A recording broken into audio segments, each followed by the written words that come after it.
In the shadows of seemingly perfect families lies a dark reality: the symbiotic relationship between predator parents and their enabling family members.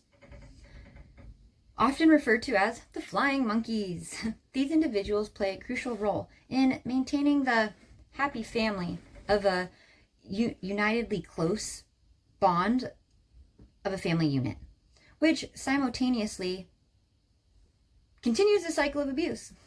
At the core of this dynamic often resides the scapegoat child, who bears the burden of not only the predator's abuse, but also the toxic family environment that shields and sustains it. I'm Danielle. Welcome. Nazca, my pup's usually here, but I don't know where he's at right now. Welcome. Today's content, we're seeking to explore these deeply ingrained family dynamics, particularly in scenarios involving abuse against vulnerable children, including those with disabilities, such as autism spectrum disorder, often referred to as ASD. If any of you can relate, subscribe, like, join the family. Let's have a healthy discussion down in the comments. No hurtful comments, because this is positive. The reason behind sibling and family members' protective behavior towards an abusive parent often stems from a complex interplay of denial, fear, and learned loyalty. The abusive parent, typically the dominant figure, installs a kind of like a culture of fear in the household. This can manifest in various forms: physical, emotional, financial, and sadly, sexual abuse. The predator chooses their victims carefully, often targeting the most vulnerable in the household, and while using manipulation and control to maintain their power.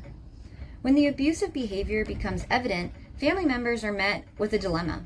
In many cases, especially when a child with a disability is involved, the potential fallout of speaking out can seem insurmountable. They fear the loss of family connection, backlash from the predator, or social stigma. Particularly for siblings or step-siblings, speaking out can lead to alienation, emotional manipulation, or even threats from the abusive parent. Such tactics create a sense of feeling alone and just like nobody understands what you've gone through or going through. One that can act like an iron rod, preventing this from happening. We need more of this, more awareness for this, like shields to save us from just the trauma that can go on behind closed doors. And a lot of it I feel like is because of embarrassment. Sorry, I'm kind of going off topic because I'm getting emotional. I'm just trying not to. All right, let's just move on. A crucial part of this toxic family dynamic, it's often the mother who may go to great lengths to protect the family image, even at the expense of her own child's safety and sanity. This protectiveness stemming from misguided sense of loyalty or fear of losing her partner results in a calculated decision to keep the abusive behavior under wraps.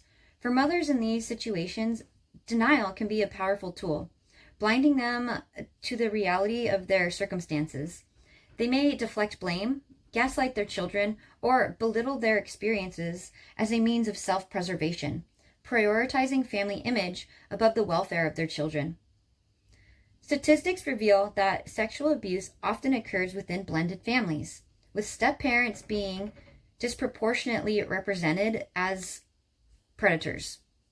Research indicates that up to 50% of child sexual abuse cases are perpetrated by family members, with step-parents often being the most frequent offenders.